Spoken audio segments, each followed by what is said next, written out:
over at BangTheBook.com. We are your one-stop shop for sports betting news and information. We got a lot of content going on every day over there at the website.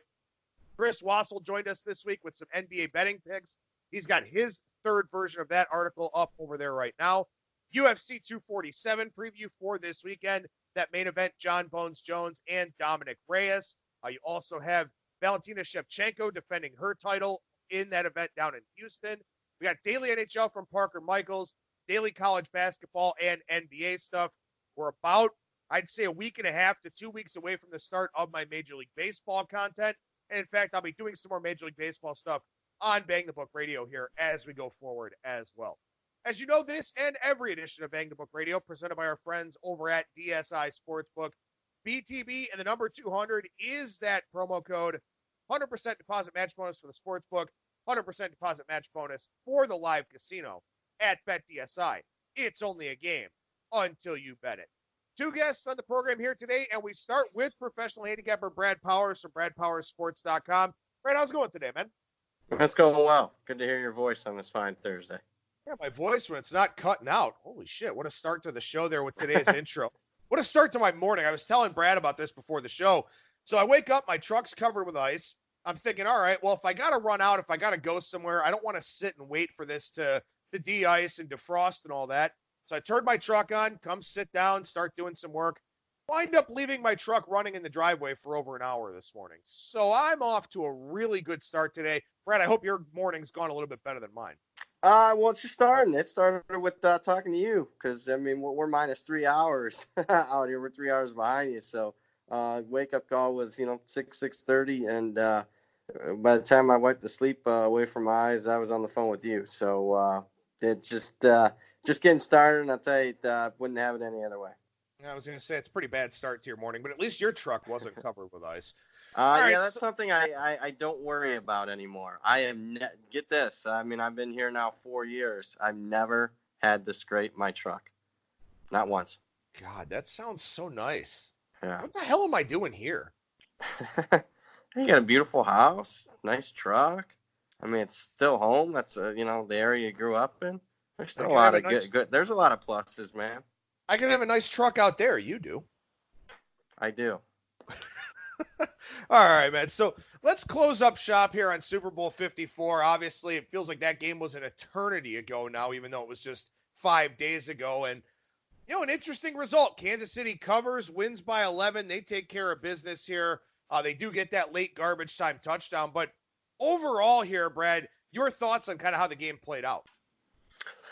Oh, wow. Yeah, I'll say a little bit surprised that, Kansas City could do the same thing they did to Tennessee and Houston, rally so easily against what I perceive to be a better San Francisco defense. But, I mean, I think that, the best team, when it's all said and done, I know Baltimore had a really good regular season, but I thought the best team in the NFL ended up winning the Super Bowl. The fact that Kansas City and Patrick Mahomes could play, a subpar effort for 3+ quarters and flip on a light switch and not only win the game but cover the game and win by 11 just goes to show you how good they are. A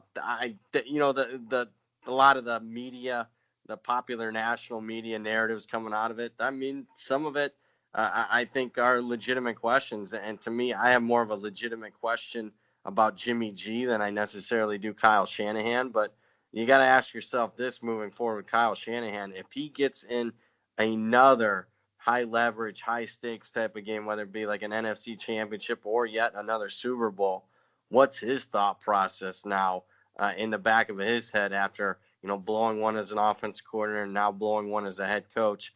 That's something that you're going to have to consider if he gets back into the mix there. I think the other major takeaway is, Jimmy G, I mean, there was questions entering the game. At least I had them. I mean, if you're down 4 and you need a touchdown, can Jimmy G be that guy? That was the exact scenario that popped up, and he misses an open wide receiver. So I think there's certainly some question marks on him. I think he's at least an average quarterback, maybe an above average. But is he good enough to win a Super Bowl? We know Patrick Mahomes is for Kansas City, and he's not going away anytime soon. Other than that, I'll say this from a betting aspect.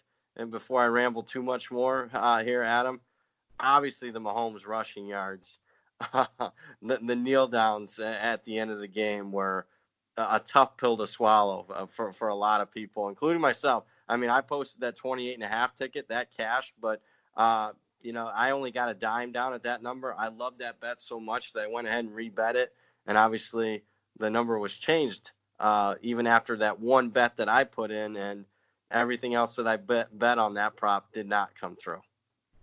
Yeah, that was, oh man. I mean, that was a real difficult one for a lot of people to swallow, as you mentioned. And it's interesting too. I mean, that late touchdown from Damian Williams put the second half over.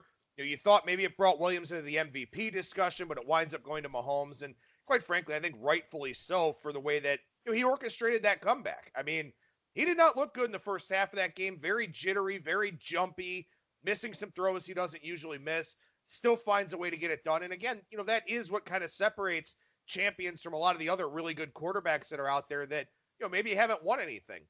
Mahomes just found a way, and you give him a lot of credit for that. The Shanahan thing is tough for me because, again, I mentioned this earlier on in the week.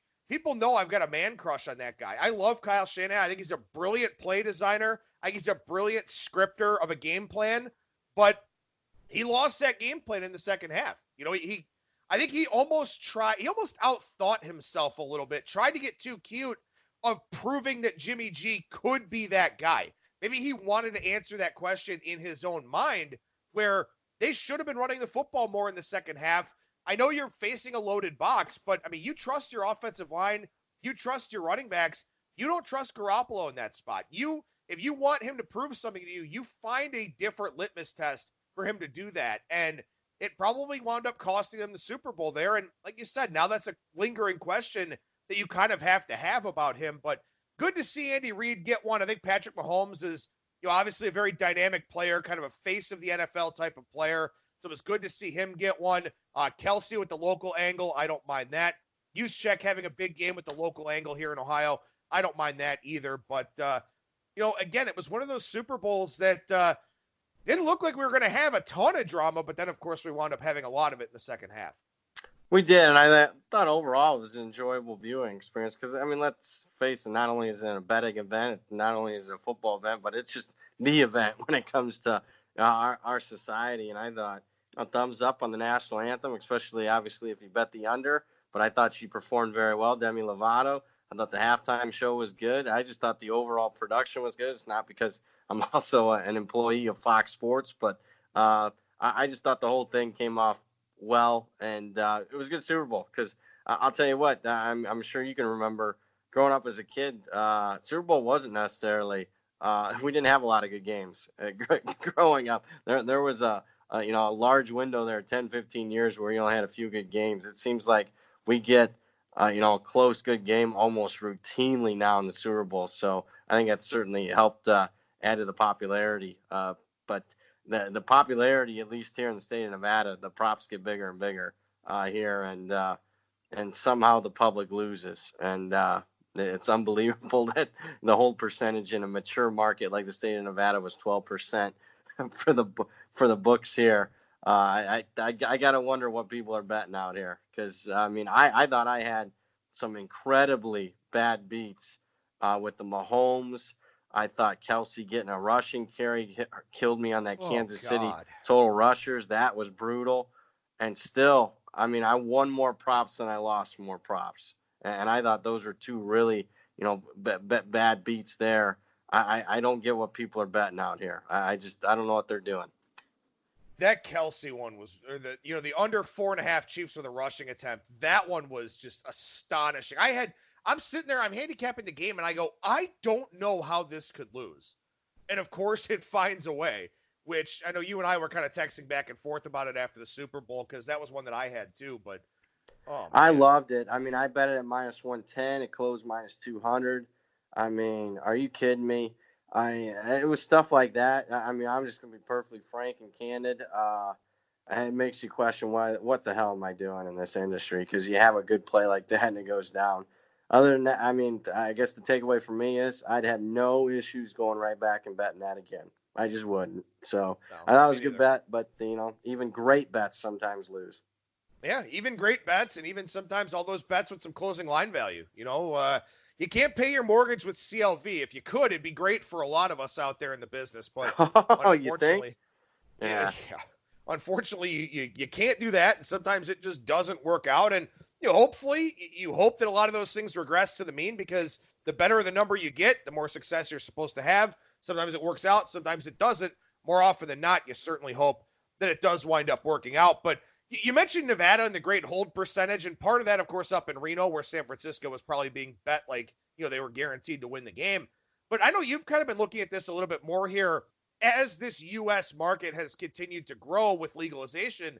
I know you've kind of been looking at some opportunities to pick off lines in New Jersey, probably looking at chances to pick off some lines in Pennsylvania, from a future standpoint, a season win total standpoint, stuff like that. And who knows, maybe you'll kind of travel around a little bit more in the lead up to the next season. But I thought that was interesting that Nevada killed it on the Super Bowl and other states just didn't. Yeah, and I mean, some of it's more reading into the CEOs of some of the major players in, like, say, New Jersey, is they're treating the Super Bowl more like, kind of like a lead generator. Like, they're offering Tool. yeah, exactly. And they don't care that, I mean, it's more of a write-off for them. They're looking to get people, just to enjoy the experience of betting, because they're looking to take their money at a later date. It's not like they're thinking, oh, we're going to lose some money here, and it's okay. Well, they're thinking long-term, bigger picture.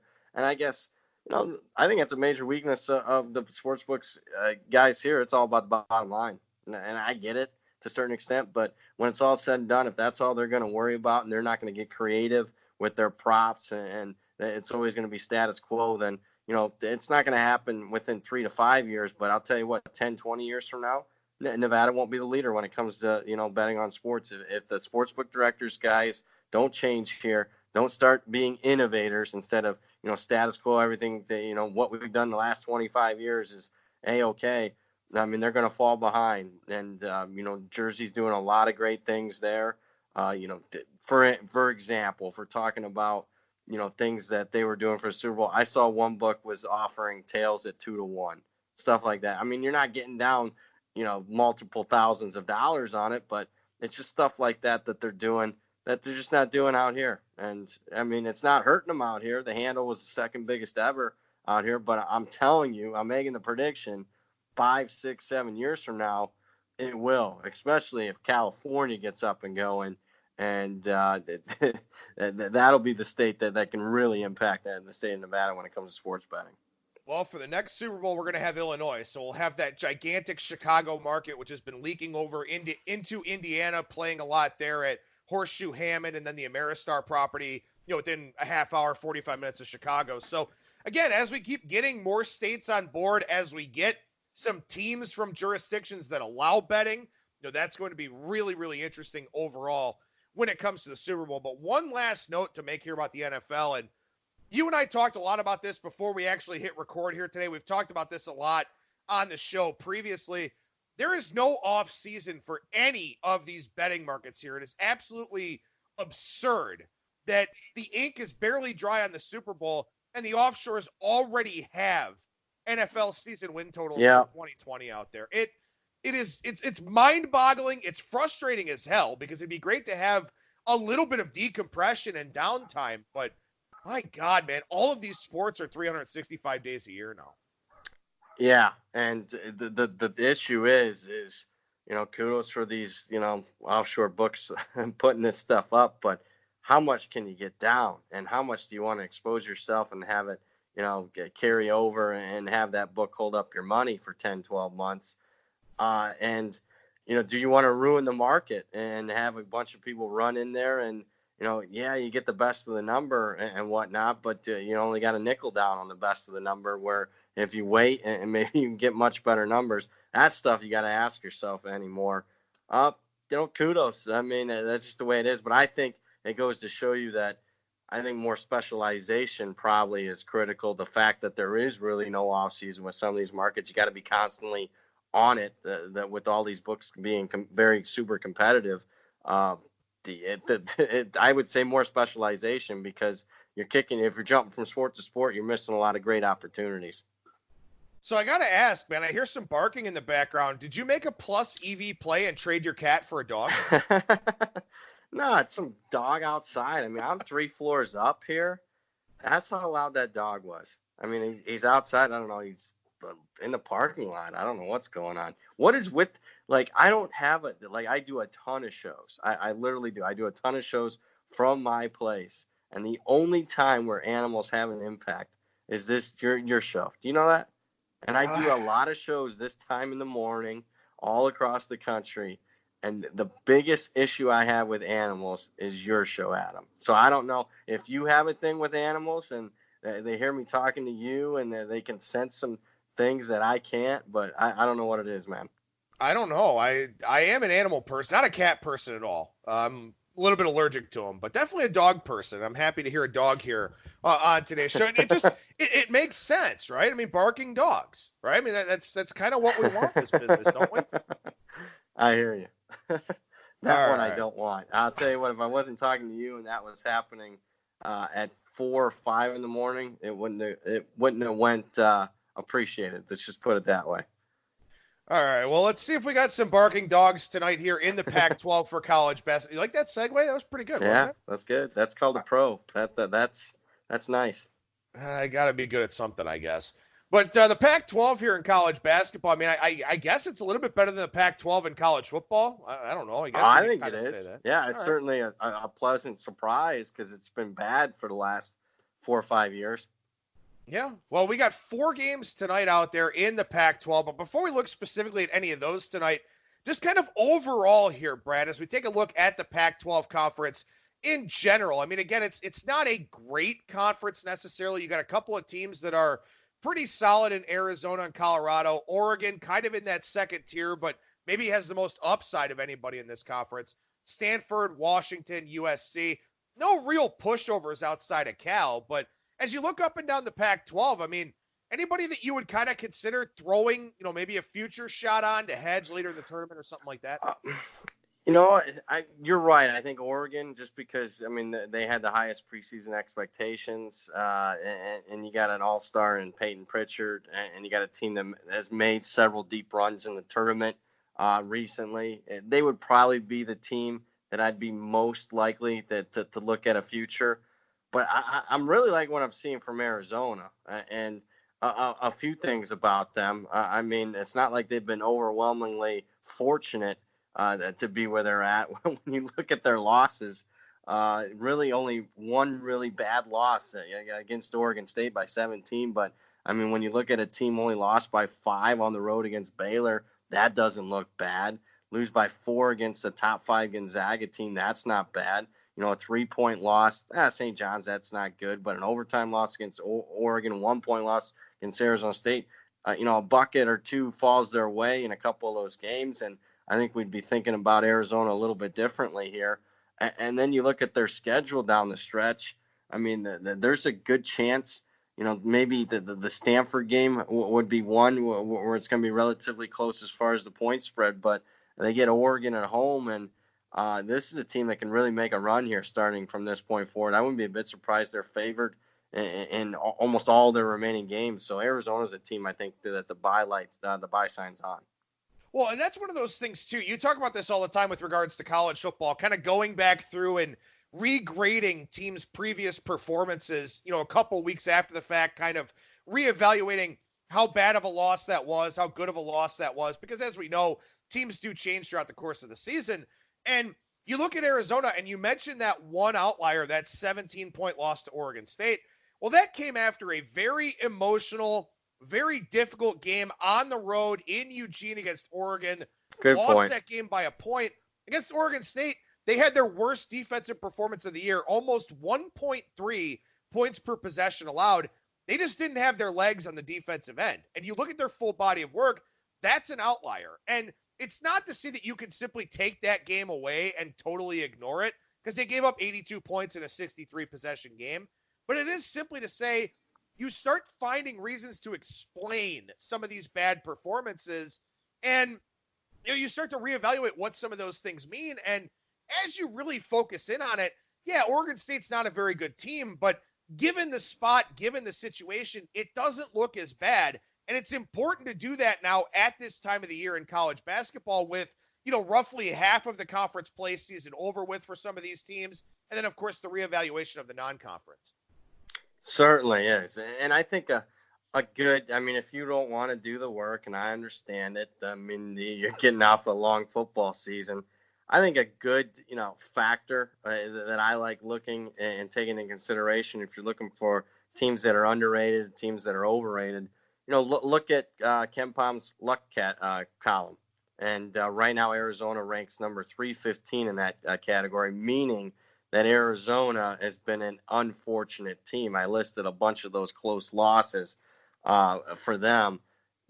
That's one factor I look in. Who's a little bit better than what their win-loss record looks at, and that takes into consideration what your offensive and defensive efficiencies were that game and what actually happened on the scoreboard. So I think that's something that I certainly utilize this time of the year because you got 20 plus games of a sample size at this point. Yeah, I'm looking through here. I think there are 7 games for Arizona that have been decided by 5 or fewer points. They've lost 5 of them. And I know that's something you like to look at from a college football standpoint as well. Teams that lose a lot of really close games. I remember Eastern Michigan, was it maybe 2, 3, 4 years ago, something like that. They lost like every game decided by 3 or fewer points. And, they started kind of regressing to the mean a little bit, the next season where they started winning some of those close games. That is something worth keeping in mind. Arizona probably playing a little bit better now than they were at certain points over the course of the season. 2-5 in close games decided by 5 or fewer points. They're probably going to regress to the mean positively. So, and again, obviously, if you've got a team that's a very good free throw shooting team, maybe they have a bad record in close games. They're going to see improvement in that department too. Yeah, and they're above average when it comes to free throws. You'd understand it if you have a really poor free throw shooting team why they can't close it down the stretch, but Arizona's in the top 100 in free throws, so you would expect some improvement in that. And to me, I'm looking, what would the narrative be instead of, Arizona being 15-6? Maybe they win 3 more of those games. They're sitting here at 18-3. We're talking about possible Final Four caliber team, considering how much parity there is in college basketball this year. But that's where I'm looking for this time of the year. Has it worked out for me? Not recently, but I'm not going to overreact to a short sample size. It has worked for me a lot in the past. Arizona laying 10 tonight, hosting USC. So a game that's not expected to be all that close, but obviously we'll see if they're able to go out there and cover the number. But again, that is an important thing, and in particular too. We talked about this a lot with a lot of people going into the college basketball market now, betting the teams that they know, betting the ranked teams, stuff like that. Not a bad idea to do a little bit more of a deep dive on some of those teams. See if they have gotten lucky. See if they have gotten unlucky. Maybe you get an extra point or two of value on some of those numbers. Yeah, and I'm glad you brought up SC because they're completely on the other side of the coin. They're a very fortunate team. They've won a bunch of close games, and again, you mentioned the line's not necessarily tight tonight, but here's a USC team that won by 2 against TCU, won by 2 against LSU. Have an overtime win against Stanford, did lose in double overtime against Oregon, but had last week, even last Thursday, a close win against Utah. That they've had a lot of for them a lot of close wins, and you look at their losses, a majority of them blowout variety. So we have to but the market takes this into consideration. SC's got the better record. I'm sure there's going to be a lot of people that are walking the sports book. And, this is very square, but they're going to see SC's record, 17-5, see Arizona's record, and see SC catching a big number here. I would guess that a lot of people, if you're just square as can be, and you can get that with college hoops, with people looking to get some action out with football over, I think they're going to want to bet SC, and that's where I think there's value. Is it a tremendous amount of value? No, but you're looking for every half point, and I think that might be the case here. So as we look at a couple of other games tonight, Stanford on the road in Utah, they start that altitude double. They'll play Colorado here this weekend. Cal also in that altitude double. And I mentioned Cal on the show before. Their road numbers are just beyond atrocious. They are awful. At home, they're not bad. But tonight against Colorado, they're getting 16. It was 17 at open. That feels a little bit high to me. I had a listener And a reader actually reached out about that game here this morning. But again, keep an eye on that altitude double. Remember that there are travel partners. And also, too, with the Pac-12, you know this as well as I do. You play Arizona and then Arizona State.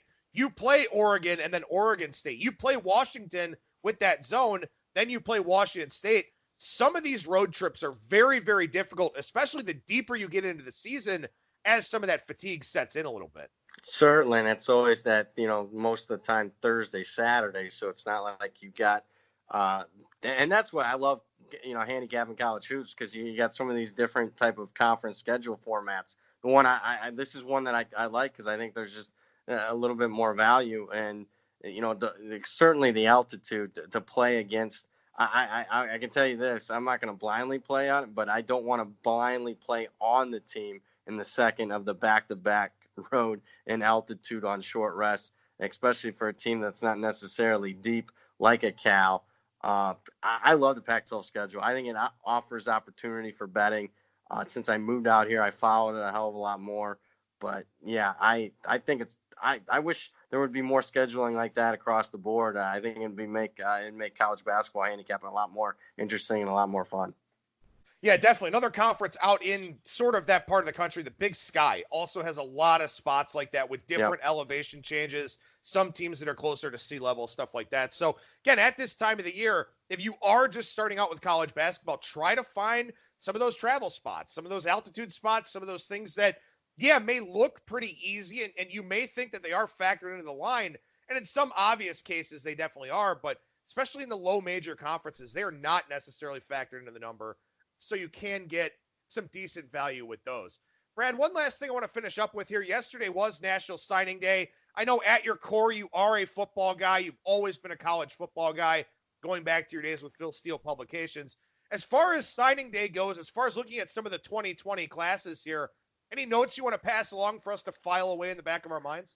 I'm going to give you a few here, and bear with me. I know a lot of people probably don't want to hear college football right now, but I think it needs to be said. Clemson just signed their best class ever. Clemson has been doing this under Dabo Swinney without being an elite recruiting type of team. Clemson has never signed a top 5 class before. Never.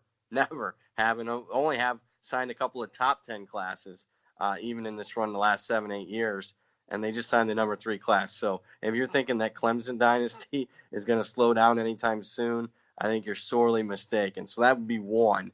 A couple of teams that I think are on the up and up and just signed really good classes yesterday. One would be Tennessee, who really closed well, finished with a top 10 class in some of the services. And keep in mind, that's a Tennessee team in the second year under Jeremy Pruitt. Finished strong, 6 straight wins for the Volunteers. Certainly carried over for recruiting. I think they've solidified themselves as the third best team in the SEC East. I know it doesn't sound great, but man, Tennessee's been a borderline bowl team, or in fact a losing team. Certainly in SEC play, that's been the case over the last decade for them.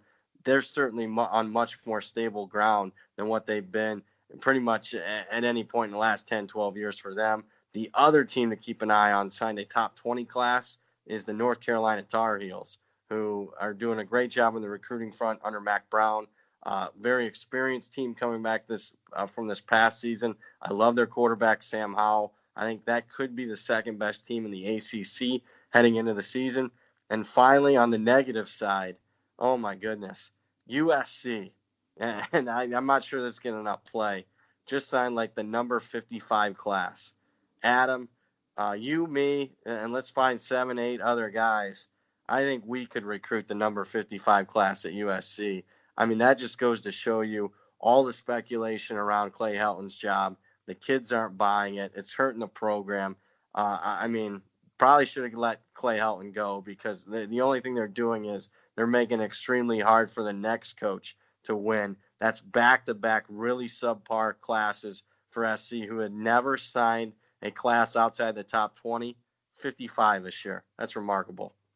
It is remarkable, and you know what? Unless they elevate Graham Harrell to the head coach in some way, shape, or form, they're going to lose him at the end of this upcoming season too, and that's going to hurt. So USC's in a bad way, man. They are in a very, very bad spot, and I don't know what the end in sight is. I mean, obviously, it seems like they don't have any money, which is why they kept Clay Helton around. I don't know what they're going to do. I really don't know. But, man, I will say a couple of follow-up points there. I like Tennessee going into this season, and I love North Carolina going into this season. I don't know if they're going to knock off Clemson in the ACC championship game, but I think they're going to get there. And, obviously they played right with them last year. I'm going to bet North Carolina season win total over. I'm going to bet them to win the division. I'm going to like a lot of things about North Carolina for next year. I just hope I'm not priced out of the market too much. I don't think you're going to be alone. I'm going to try to beat you to the punch. Let's just put it that way. They're very experienced, 10 returning starters on offense. The last I checked, I really like Sam Howell. I think he's a guy that's going to be a possible first-round draft pick as a quarterback. Sam Howell win a Heisman? Maybe not this year, but does Sam Howell win a Heisman before he leaves? I think certainly the odds are against him. I would probably put the price on him winning the Heisman probably 20-1. You probably take that. You take that bet. I mean, I'm talking his career. I'm probably only this year. I think it's more 40-1, and then I don't know, maybe 10-1 his junior year. But I'm only getting 2 years because he'll leave early, I would think. Yeah, certainly. Yeah. So not a good bet. But he put up historic freshman type numbers last year. I mean, the group of quarterbacks that he's with, I mean, almost all of them have won a Heisman or start on Sundays in the NFL. So there is that. And to pull this all around, I'll try to help you here. I know as good as what you're doing, teasing and throwing across, whatnot. And you talk about close games. That North Carolina won a bunch of close games, but I think every one of their losses was by 7 points or less. So that's a team that easily could have won 10 games this year. And if they're capable of doing that in year one under Mac Brown, they might just go ahead and do it this upcoming year and win 9 or 10 games because I really like the coordinators. Always good to chat with professional handicapper Brad Powers from BradPowersSports.com. Brad, what's going on over at the website right now, man? Yeah, 2 things. Real quick, since we just talked football, newsletters available, $79. NFL, college. Next issue will come out in March. We'll preview spring practice, and if there's any other, early season win totals or whatnot, early spreads on games, we'll get you covered there. That'll be coming your way next issue in a month as we already prepare for the 2020 season. But right now, going on daily college basketball VIP updates, $199 through the national championship game. You get an update every single day. You get picks from me every single day, bets that I make every single day, and that's available at BradPowersSports.com. And, of course, as always, make sure you follow Brad on Twitter at BradPowers and the number 7. Brad, great to chat with you, man. Appreciate our time. As always, thank you so much for joining me. We'll talk to you again real soon. All right. Take care, my friend. There you go. There's Brad Powers, professional handicapper over at BradPowersSports.com. And, of course, you can find him on Twitter at BradPowers and the number 7.